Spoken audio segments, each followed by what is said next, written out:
Shalom, and thank you for your interest in my YouTube channel. If you haven't subscribed yet, please consider subscribing and hitting the notification bell and giving us thumbs up. It really, really helps. Thanks again. So today I want to talk about the United Nations in Israel. Is there a bias or are they being fair? Let's go back in history a little bit. 1920, only a couple of years after World War I, the League of Nations, headquartered in Geneva, Switzerland, was founded following the Paris Peace Conference. It operated for about 26 years to keep the peace between nations and promote unity, as is actually delineated in its covenant. And I quote, "The high contracting parties to promote international cooperation and to achieve international peace and security by the acceptance of obligations not to resort to war, by the prescription of open, just, and honorable relations between nations, by the firm establishment of the understandings of international law as the actual rule of conduct among governments, and by the maintenance of justice and a scrupulous respect for all treaty obligations in the dealings of organized peoples with one another, agree to this covenant of the League of Nations." Close quote. So at the peak of the League of Nations, it had 58 members, 58 countries. At the onset of World War II, though, it was clear that the League had failed its purpose and remained inactive throughout the whole war, and was completely dissolved in 1946, soon to be replaced by the United Nations headquartered in New York. Now, within a year of its inception, the United Nations voted for the partitioning of British Mandate Palestine on November 29, 1947. Within 11 minutes of Israel's declaring its independence on May 14, 1948, President Truman was the very first world leader to congratulate David Ben-Gurion, the first prime minister of the newly formed Jewish state. Even though not all countries voted in favor of the partitioning of British Mandate Palestine, those were the good years of the United Nations. How quickly things changed. Now, one factor that we should not ignore is that several of the current countries represented at the United Nations, which now has 193 from 51 when it was founded, or I should say many of those countries are antagonistic towards the Jewish state and the Jewish people. And those nations have become very influential in drafting and passing many UN resolutions over the years. Looking at 2021 only, we inevitably notice an incredible bias against Israel with an unjustifiable imbalance in the number of resolutions passed against the Jewish states. I mean, seriously, if aliens would land on Earth and look at the records of the United Nations resolutions for the past several decades, those aliens, concluding Israel to be the worst country on the planet as far as human rights, would solely be basing that assumption on those resolutions passed to serve an agenda, which is the demonization of the State of Israel. It would have to be their conclusion, but it's based on lies. Now, according to unwatch.org, and I really recommend that website, unwatch.org, 14 resolutions were passed against Israel, which has a population of 9.5 million in 2021. Well, 5 were passed against the rest of the world, and the world has a population of 7.9 billion, which shows the bias against Israel. Israel represents only 0.012% of the world population. There was 3 times more resolution against a country the size of New Jersey than against the rest of the entire world. This happened during the 76th session of the UN General Assembly for 2021-2022. The 5 countries against whom resolutions were passed for human rights violation were, and rightfully so, this is a good thing, Iran, Syria, North Korea, Myanmar, and Crimea. Now, Crimea is part of Russia today.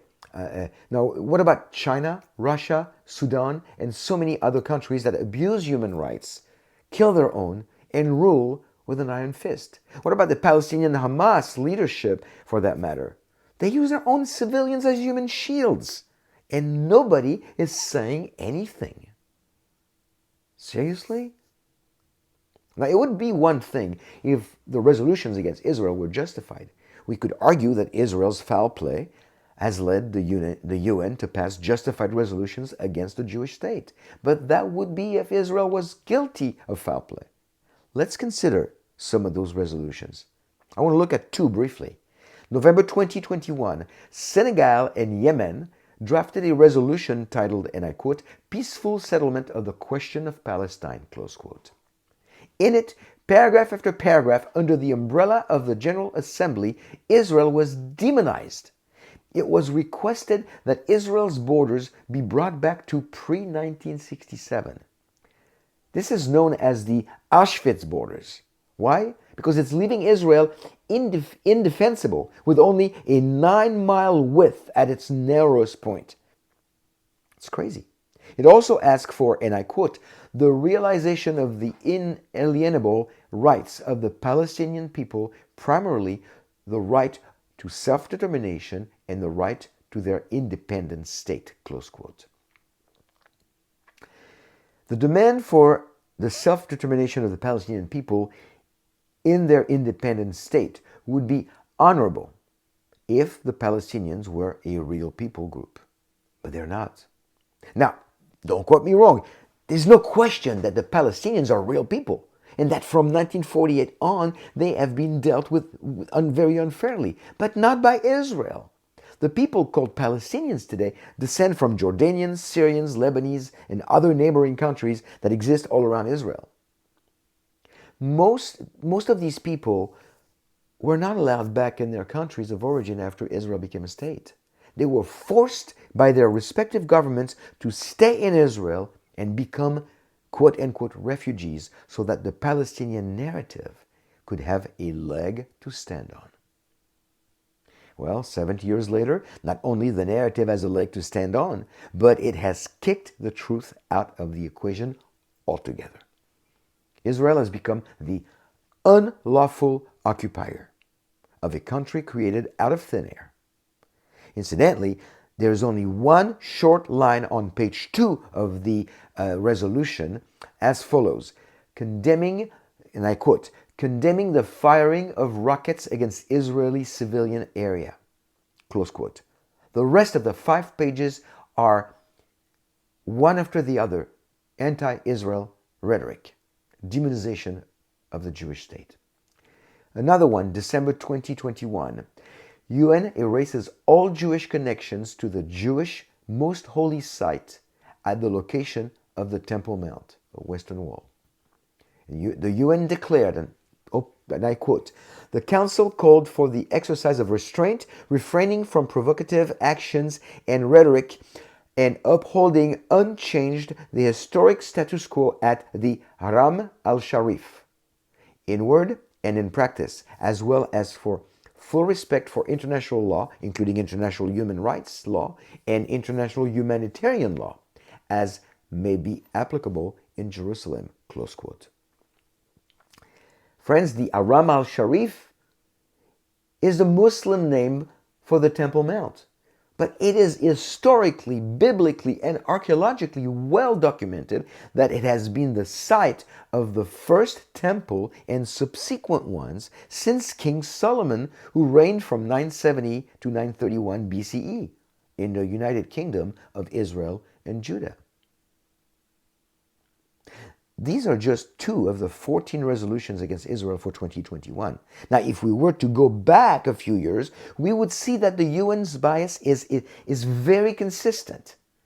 Look at those numbers. In 2017, the UN passed 20 resolutions against Israel versus 3 against the rest of the world. 2018, 21 and 6. In 2019, 18 and 7. In 2020, 17 and 7, and 14 and 5 for 2021. And they all ignore entirely the terrorist actions of Hamas, Islamic Jihad, and Fatah. So this is wrong on at least two levels. First, the accusations made against Israel are based on lies and a fabricated anti-Semitic narrative.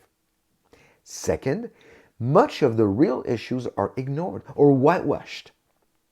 There has never been so much antagonism against one country in the entire history of mankind.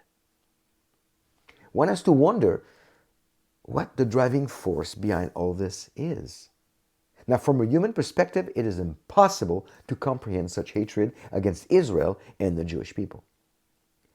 It is not until we look at this through a biblical lens that we understand that this is not a political battle. This is not a geographical disagreement or even an economic strife.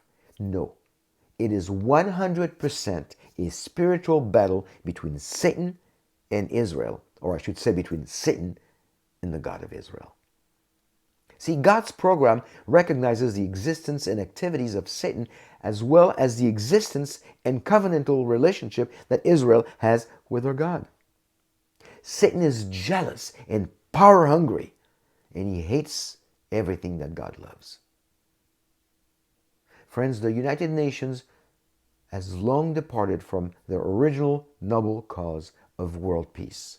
Many within the organization are being manipulated by Satan to believe that the victim has become the perpetrator, and in turn, they present these lies as facts to the masses who believe them.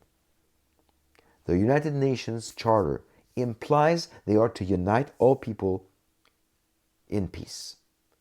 Certainly, they are united, but mostly against my Jewish people.